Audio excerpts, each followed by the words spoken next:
the key didn't want to turn. After 23 years of knowing exactly how to jiggle it, lift up, push in, twist left, then right, I'd somehow forgotten the precise choreography required to open my childhood home's front door. Or maybe the lock had forgotten me. "Here, let me," my brother said from behind me, setting down a cardboard box marked "Storage" in black marker. The box made a hollow thump on the wooden porch, and I noticed his hands were shaking slightly. Nerves? Or just too much coffee on the drive from Boston? I stepped aside without arguing, though something in me wanted to prove I could still do this one small thing. That I still belonged here, even though I hadn't set foot inside in 3 years. Not since Mom's funeral. Not since the fight that had played on repeat in my head ever since. Each replay making me more right and him more wrong, or sometimes the reverse, depending on my mood. 3 years of silence, broken only by obligatory holiday texts that read like business memos.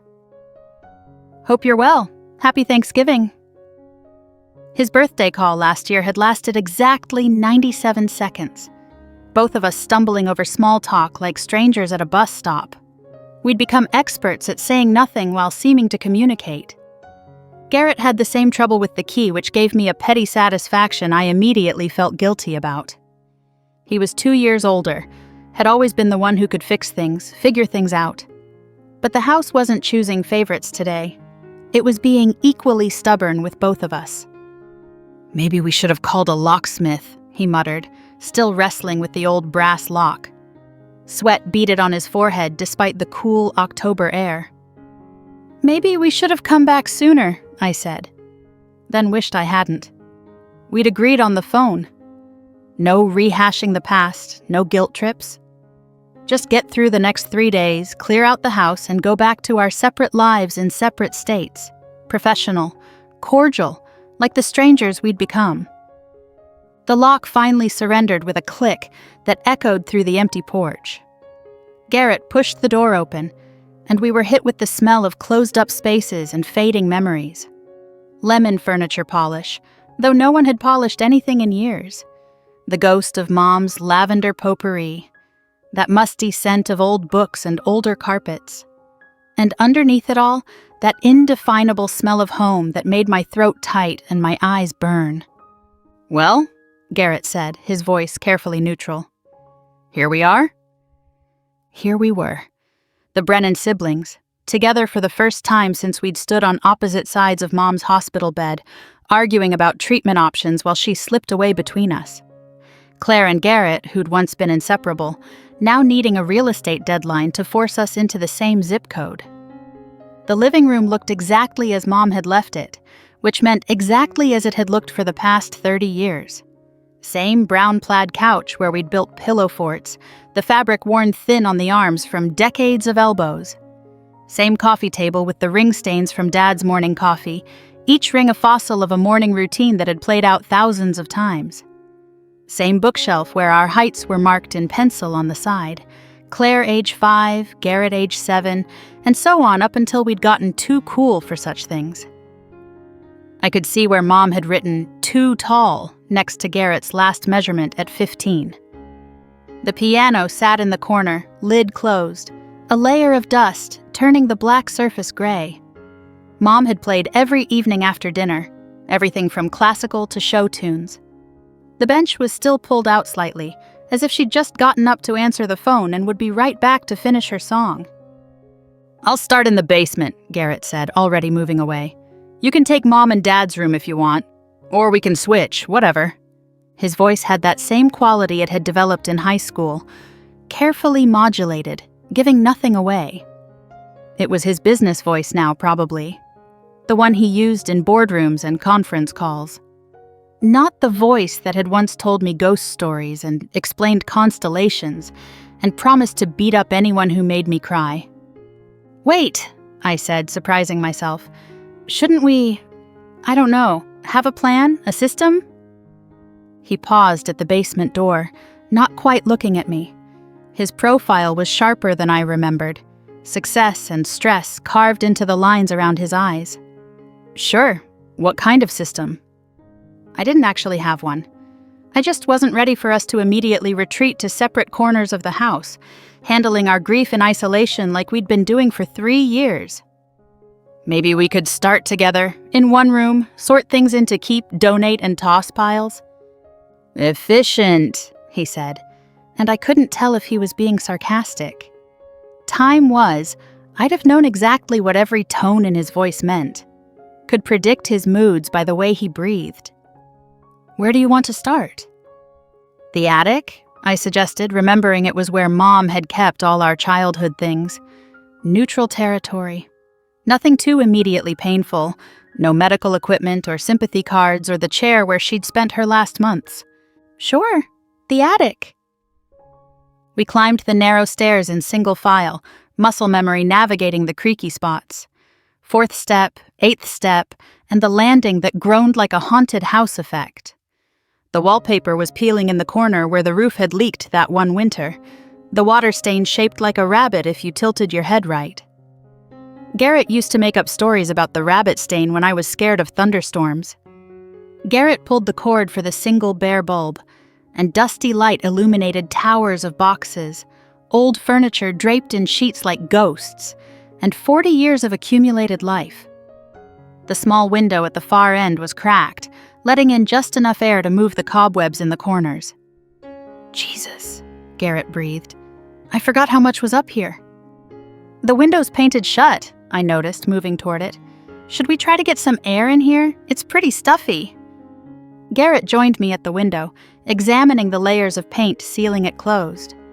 Remember how Dad always meant to fix this? Every spring he'd say this was the year. And Mom would say, sure, honey, and they'd both know it wasn't happening, I finished. We both grabbed the window frame, positioning ourselves on either side. On 3, Garrett said, and I nodded. It was such a small thing, but we had to coordinate, had to work together. 1, 2, 3. We pulled in unison, nothing. The window didn't budge. Again, I said. Put your back into it, Boston boy. Boston boy. I'll show you, Boston boy. He repositioned, and we tried again. This time, something cracked, the paint seal breaking. On the 3rd try, the window flew open so suddenly we both stumbled backward, Garrett catching my arm to keep me from tripping over a box. Fresh October air rushed in, carrying the scent of fallen leaves and the McGregor's wood smoke from next door. Still got it, Garrett said, slightly out of breath. We make a good team, I said without thinking, then felt the weight of those words. We used to be the best team. Mom never threw anything away, I said. Remember how Dad used to joke that she was preparing for a museum exhibit on the Brennan family? The archives, he called it. Garrett's mouth twitched in what might have been the beginning of a smile. Said future historians would thank her. Said they'd want to know what life was like for a completely average American family. We weren't completely average, I protested automatically, the old familiar rhythm of our banter trying to resurface. No, he agreed. We were exceptionally average. We stood there for a moment, overwhelmed by the sheer volume of history pressing down on us from all sides. I could see my old dollhouse in the corner, front panel missing, tiny furniture scattered on its floors like aftermath of a miniature earthquake. Garrett's baseball trophies lined a shelf, gold plastic now dulled with dust.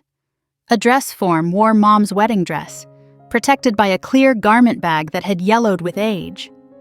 Then Garrett grabbed the nearest box, labeled Kids Artwork in Mom's careful handwriting. Her penmanship had always been perfect, like everything else she did.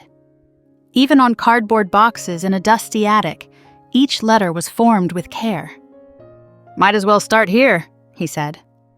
I pulled over a box marked School Papers 1987 to 1995 and sat cross-legged on the dusty floor. The wood was rough under my palms, probably full of splinters waiting to happen. For a few minutes we sorted in silence, the only sounds the rustle of paper and occasional creaks from the old house settling around us. Oh God, I laughed suddenly, pulling out a crayon drawing. Look at this, it's you! Garrett leaned over to see. It was clearly a kindergarten Claire's attempt at portraying her big brother, stick figure, with wild yellow scribbles for hair, and a smile that took up half his face.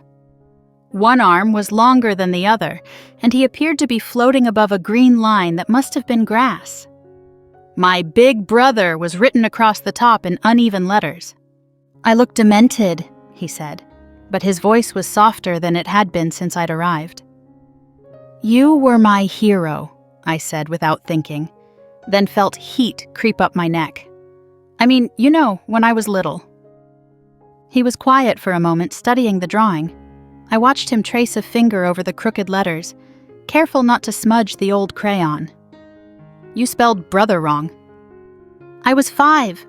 No excuse for poor spelling." But he was fighting a smile now, I could tell. The corner of his mouth twitched the way it always had when he was trying to maintain Big Brother's superiority while secretly charmed. He carefully set the drawing aside instead of putting it in any of our designated piles. "What else is in there?" We dove deeper into the box, finding treasures and disasters in equal measure. My second grade report on penguins: they can swim 15 miles per hour. Decorated with cutout pictures from National Geographic that Mom must have helped me find. Garrett's 4th grade solar system project, with Pluto still proudly included as a planet, each celestial body meticulously painted on styrofoam balls. Handprint turkeys from every November of elementary school, showing how our hands had grown. Paper snowflakes, each one unique, that had once decorated every window in the house come December. A whole folder of certificates for perfect attendance, honor roll, most improved speller. That one was mine, earned after the brother incident, apparently. "You kept that certificate on the fridge for months," Garrett remembered. "Pointed it out to everyone who came over." "I was proud. Mrs. Henderson said I'd made remarkable progress." "You told the mailman multiple times." "He seemed interested. Remember what Dad did when he saw this?" I held up the report card with its "socializes too much" comment. He put on his professor voice and read it like Shakespeare. "Forsooth, young Claire doth possess a gregarious spirit that cannot be contained." And Mom just patted his arm and said, "She's learning to connect with people, Richard. That's a life skill too," Garrett added, his voice softening at the memory. "She always knew how to balance him out." "She defended both of us like that. Remember when you got a B+ in English and Dad acted like the world was ending?" "A Brennan has never gotten less than an A in English," Garrett mimicked. And Mom just calmly pointed out that a B+ while also doing science Olympiad, debate team, and tutoring me in math showed excellent time management. "She saw us," I said quietly. "Really saw us, not just our grades or achievements." "Look at this," Garrett said, unfolding a large piece of construction paper. It was a family tree project, his 6th grade handwriting mapping out grandparents and great-grandparents, with photos glued to each branch. He'd used different colored markers for each generation, creating a rainbow of relatives. At the bottom, he'd drawn our immediate family. Mom with her dark curly hair, Dad with his glasses, himself with a book, accurate even then, and me with pigtails and what appeared to be chocolate on my face. Under my portrait, he'd written, "My sister Claire is annoying sometimes, but she's still my family." "High praise," I said. I was 11. That was practically a love letter at that age. "What's this?" I pulled out a folded piece of notebook paper covered in Garrett's teenage handwriting. "Instructions for Claire" was written across the top in blue pen. "Oh no," Garrett groaned, reaching for it, but I held it away. "How to take care of things while I'm at college," I read aloud. 1. Remember to feed Buster at 6 a.m. and 5 p.m. He likes his kibble with a little warm water. 2. Don't let Mom forget to take breaks when she's grading papers. Make her tea at 3 p.m. 3. Dad's back gets stiff after mowing. Remind him to stretch. This goes on for 3 pages. "I was worried," he said defensively. "You were starting high school, and I wasn't going to be there to take care of us," I finished softly. "You were 18, Garrett. This should have been Mom's list, not yours." Someone had to make sure things ran smoothly. Things ran fine, but you called every day that first month to check. I did not call every day.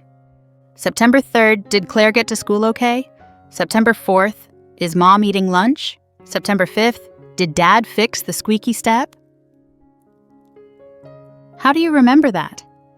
I kept a diary, a very detailed diary. We moved to another box, this one unlabeled. Inside were photo albums, the old kind with magnetic pages and plastic overlays that had yellowed with age. The spine cracked as Garrett opened one at random, and we were suddenly looking at Christmas 1995. There we were in matching pajamas, Mom's tradition, continued long after we'd started protesting. Garrett attempting to look too cool for Christmas while clearly eyeing the presents, me gap-toothed and grinning, holding a candy cane like a sword. "Your teeth grew back nicely," Garrett observed. "No thanks to you. I lost them falling off the bike you were supposed to be teaching me to ride." "You let go of the handlebars to wave at that kid. What was his name? The one you had a crush on?" "Scotty Morrison, and I didn't have a crush on him." "You wrote Mrs. Claire Morrison all over your diary." "You read my diary?" "It was sitting open on your desk, with hearts drawn around his name, in red glitter pen. The glitter had gotten everywhere. I'm probably still finding specks of it in my old room." I shoved his shoulder, and for a second we were 12 and 14 again, bickering over nothing and everything. Then the moment passed, and we were back to being 38 and 40, with gray starting at Garrett's temples and lines around my eyes that makeup couldn't quite hide anymore. My hand stayed on his shoulder a beat too long, reluctant to break the contact. We kept digging. Report cards showing Garrett's straight A's and my more creative interpretation of academic success. "Claire is a joy to have in class, but needs to focus more on assignments and less on socializing," appeared with alarming frequency. Programs from school plays, band concerts, the one disastrous year I tried ballet. "You were the only kid doing the choreography backwards," Garrett remembered. "Left and right are confusing under pressure. The pressure of the butterfly dance at Miss Marcel's School of Ballet. There were people watching, and tutus are very distracting." An envelope fat with baby teeth, labeled in Mom's handwriting with dates and which tooth from which kid. Some still had dried blood on them, which was genuinely disturbing. "That's disturbing," Garrett said, echoing my thoughts. "That's love," I countered. "She kept everything because it all mattered to her, even the gross stuff." We found Garrett's Eagle Scout certificate, the one Dad had framed, but Garrett had insisted on keeping in the attic because having it on the wall was too much. His acceptance letter to MIT, which had made Dad cry, though he pretended it was allergies. My high school diploma, which I'd left behind when I'd gone to college, sure I was never coming back to this small town and its small lives. "Remember this?" Garrett pulled out a wooden box I recognized immediately. Inside was the compass Dad had given him for his 13th birthday, engraved with, "So you can always find your way home." The brass was tarnished now, but the needle still pointed true. "You loved that thing," I said. "Took it everywhere, even to school, which was weird since you knew exactly where school was." "Still do. Love it, I mean. Just haven't had much use for it in Boston. Not a lot of wilderness to navigate in the financial district." "Do you ever go hiking anymore?" When we were kids, Garrett was always dragging me on nature walks, teaching me to identify birds and trees with the patience of someone much older than his years. He'd had a field guide for everything: birds, trees, rocks, clouds. I'd complained constantly, but secretly loved how he knew everything about everything. "Not really. Sarah thinks camping means a hotel without room service." Sarah. The wife I'd met exactly twice, once at their wedding 7 years ago and once at Mom's funeral. She'd seemed nice enough, but clearly thought Garrett's family was something to be managed rather than embraced. She'd worn heels to the funeral, which seemed like missing the point somehow. "She didn't come with you," I observed, trying to keep judgment out of my voice. "I didn't ask her to. This felt like something I needed to do alone. Well, not alone. You know what I mean. I know what you mean. What about you? He asked. Still painting? I shrugged. Sometimes, when I have time, when the kids are asleep and the dishes are done and I'm not too exhausted to hold a brush. Which was never between work and the kids and Greg's schedule and all the 1,000 things that seemed more important than the art that used to consume me. You were good, he said quietly. Really good. I was 18. Everyone thinks they're an artist at 18. No, he said firmly. You were good. I still have that painting you did of the lake. The one with the morning mist? It's in my office. I stared at him. You kept that? Of course I kept it. It's beautiful, and it reminds me of home. He paused, not meeting my eyes. Reminded me of you when we stopped talking. I'd look at it during conference calls and remember when things were easier. The words hung in the dusty air between us. We'd been doing so well avoiding the elephant in the room, and now here it was, trumpeting. Garrett, I started, but he was already pulling out another box. Check this out, he said, his voice forcibly bright. Halloween costumes. And indeed, there they were, laid out like fabric memories. The Batman and Robin costumes from when I was 4 and he was 6. I'd wanted to be Batman, but older brother privilege had prevailed. The year we both went as zombies, and Mom made us wash off the fake blood before we could eat dinner because it was unsettling to see her children looking deceased. My princess phase documented in several increasingly elaborate gowns. His superhero phase, which had lasted way too long according to Mom's notes pinned to each costume. The year we collaborated on being characters from Star Wars, with cardboard lightsabers we'd painted with glow-in-the-dark paint. Oh my God, I gasped, pulling out a photo. The year you were a refrigerator. It had been his idea, a cardboard box painted white with shelves glued inside holding empty food containers. He'd even rigged a light inside that turned on when he opened the door.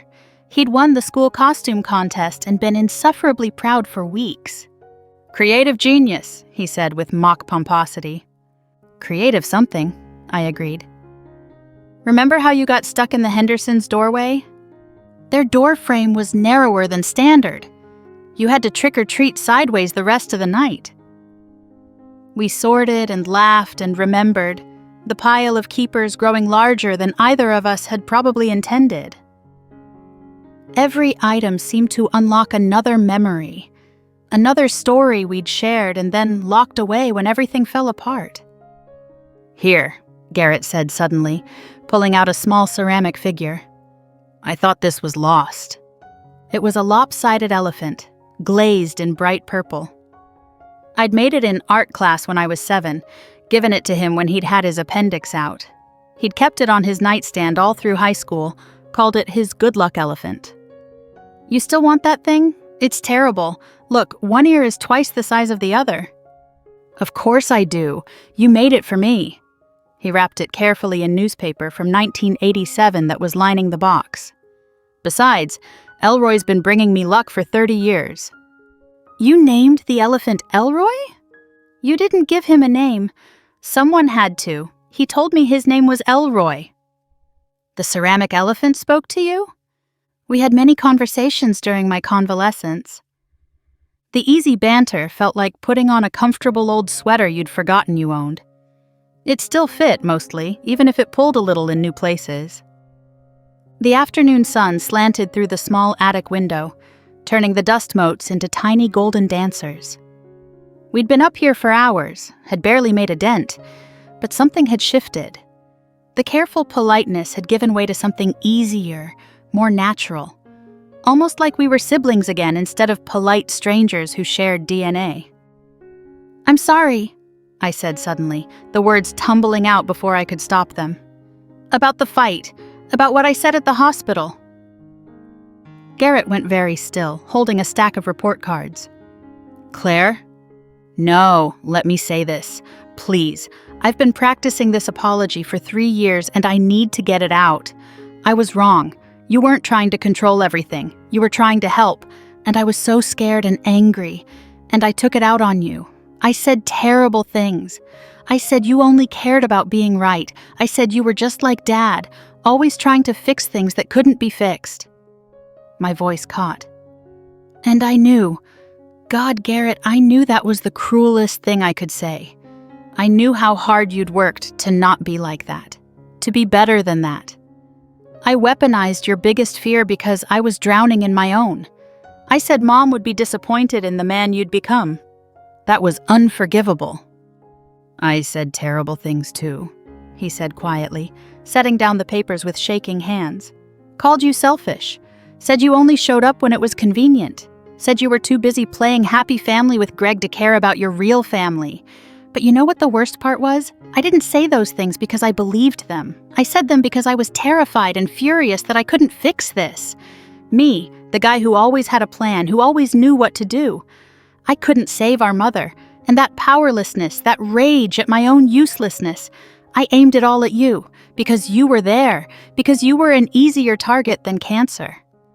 We were both drowning, I said softly, just in different ways. Yeah, he agreed. But instead of throwing each other life preservers, we tried to push each other under. Maybe I was. Selfish, I mean. It was easier to pretend everything was fine in my own life than to face losing Mom. No. He shook his head firmly. You were here plenty. More than plenty. You were the one who took her to chemo every week. Sat with her during the treatments. Held the bucket when she was sick. I just swooped in at the end with my research and my PowerPoints about experimental treatments. Acted like I knew better because I'd read medical journals from my comfortable distance in Boston. You were trying to help. You've always tried to help. Even when we were kids, you were always trying to fix everything for everyone. I was trying to control something uncontrollable. Story of my life. He ran his hands through his hair the way he always did when stressed. Sarah says I have to manage everything because I can't stand feeling helpless. She says it's exhausting being married to someone who treats life like a problem to be solved. Sarah sounds smart. She is, too smart to put up with my crap, probably. He was quiet for a moment. We've been having problems. She wanted to come this weekend. I told her no. Why? Because I needed to do this with you. Just you and me figuring out how to be siblings again, if that's even possible. And maybe because I didn't want her to see me vulnerable. She's never seen me cry. 7 years of marriage, and she's never seen me really break down. That's... I searched for the right word. Sad. It's who I've become, controlled, contained, safe. He looked around the attic full of evidence of who he used to be. Sometimes I miss the kid who built refrigerator costumes and named ceramic elephants. He's still here, I said. He just needs to let himself out more often. We worked until the light faded, filling boxes for donation, setting aside treasures to keep, laughing over discoveries. Garrett found his collection of baseball cards, meticulously organized in binders. I uncovered my journals from middle school, mortifying in their dramatic declarations of eternal love for various boy bands. Dear Diary, Garrett read in a falsetto voice, dodging my grab for the journal. Today, Kevin from the Backstreet Boys looked directly at me through the TV screen. We shared a moment, our souls connected across time and space. Give me that! I lunged for the journal, but he held it above his head, laughing. Our love is real and pure, and no one understands. Mom says I'm too young to know what love is, but what does she know? She's like 40. I'm going to murder you! You'll have to catch me first. And suddenly we were chasing each other around the attic like children, dodging boxes and shrieking with laughter. I cornered him by the window and snatched the journal back, both of us breathing hard and grinning like idiots. Truce? He offered, hands up in surrender. Truce, I agreed. But I'm burning these journals. Don't you dare! They're historical documents. The archives must be preserved. Future historians need to know about your soul connection with Kevin. We made our way back downstairs as darkness fell, ordering pizza because neither of us could face cooking in Mom's kitchen yet. The kitchen where she'd made thousands of meals, where homework had been spread across the table every evening, where family meetings had been held and birthday cakes decorated and tears dried after breakups and failed tests. We ate on the living room floor, surrounded by boxes we'd brought down, still excavating memories. "Look," I said, pulling out a VHS tape labeled Family Vacation 94. "Think the old VCR still works?" It did, miraculously, though it made sounds that suggested this might be its last performance. Soon we were watching grainy footage of our trip to the Grand Canyon. Dad behind the camera, providing running commentary in his professor voice, explaining geological formations while Mom told him to put the camera down and just experience the moment. Mom trying to corral us for photos, her patience wearing thin as we goofed around. Garrett at 12, all gangly limbs and attempted coolness, wearing a Nirvana t-shirt he'd saved allowance for months to buy. Me at 10, missing front teeth and full of endless energy, doing cartwheels dangerously close to the canyon edge. "We were so young," Garrett said softly. "They were so young," I added, watching our parents on screen. Dad's dark hair without a trace of gray, Mom's easy laugh, the way they held hands when they thought we weren't looking. They couldn't have been much older than we were now. We watched ourselves on screen, bickering over who got to sit by the window in the rental car, competing to spot the most wildlife, making up increasingly ridiculous stories about the rock formations. At one point, the camera caught us at the canyon's edge, Garrett's arm protective around my shoulders as I peered over. "You always did that," I said. "Made sure I was safe, even when I didn't want you to." "It's what big brothers do."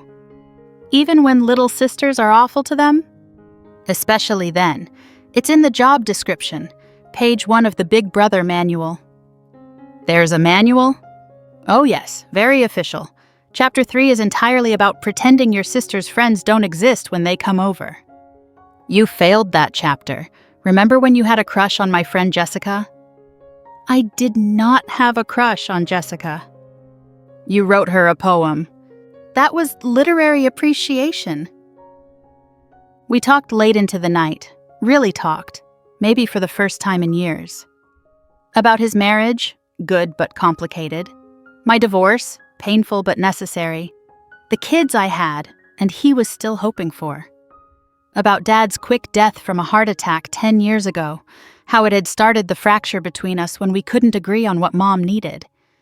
About Mom's longer goodbye, how cancer had given us time but stolen her inch by inch. "I should have listened to you," Garrett said. "About the experimental treatment. You knew her better than I did at the end." "No," I said. "You were right to want to try everything. I was just tired and scared, and I wanted her to stop hurting more than I wanted her to stay. That makes me selfish." "That makes you human. She was ready," he said. "I see that now. I just wasn't ready to let her go. I kept thinking if I could find the right treatment, the right doctor, the right trial. You could fix it, like you've always tried to fix everything." "Yeah, but some things can't be fixed. Sometimes all you can do is be there." We were both there, in our own ways. We were just grieving differently, and couldn't see past our own pain to recognize that.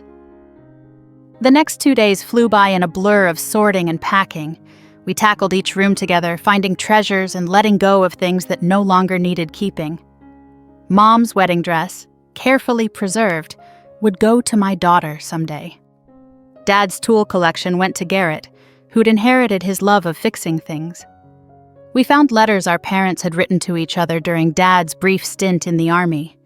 Love letters full of promise and plans, and the kind of devotion that had lasted 43 years. We read them aloud to each other, laughing at Dad's terrible poetry and Mom's sassy responses. "Roses are red, violets are blue, I'm stuck in Fort Benning dreaming of you," Garrett read. "Shakespeare he was not."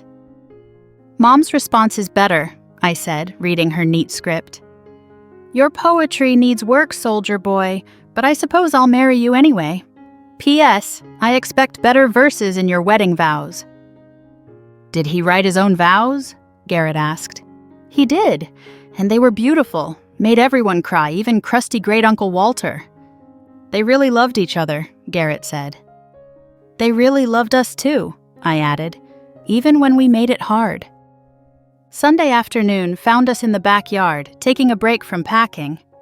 The oak tree we'd climbed as kids still dominated the corner. The swing Dad had hung from its branches long gone, but the marks still visible on the bark. The fence we'd painted together one summer was weather-worn, but still standing. I want to come back for Thanksgiving, Garrett said suddenly. Bring Sarah, meet your kids properly. Would that be okay?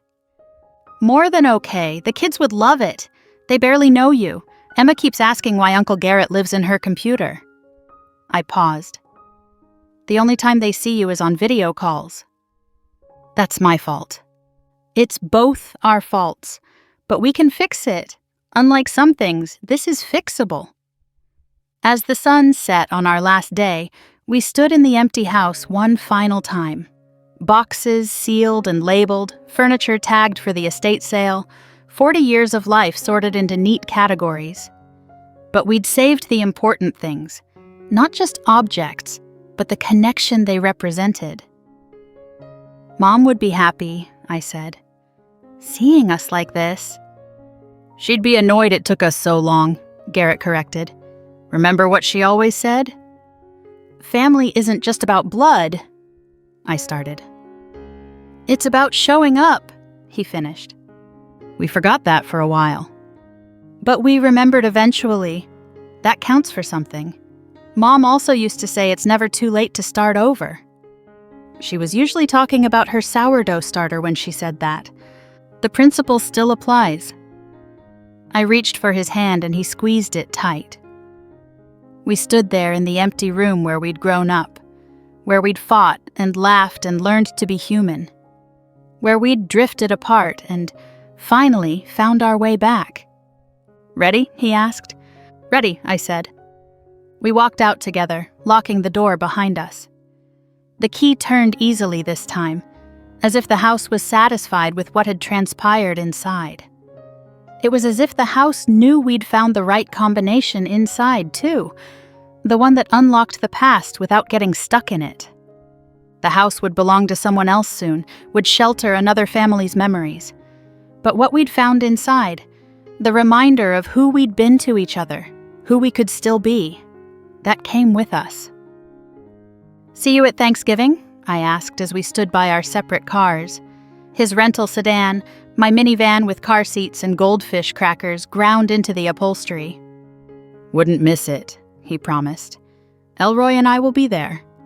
You're bringing the elephant? He's family too. Besides, he wants to meet your kids. He's very social for a ceramic elephant. I hugged him then, really hugged him, the way I hadn't in years. He hugged back just as tight, and for a moment we weren't complicated adults with complicated lives. We were just Claire and Garrett, sister and brother, family. Love you, I said into his shoulder. Love you too, little sister. As I drove away, I glanced in the rearview mirror to see him still standing there, watching me go. He raised his hand in a wave and I waved back. But this time I knew it wasn't goodbye. It was just, see you later.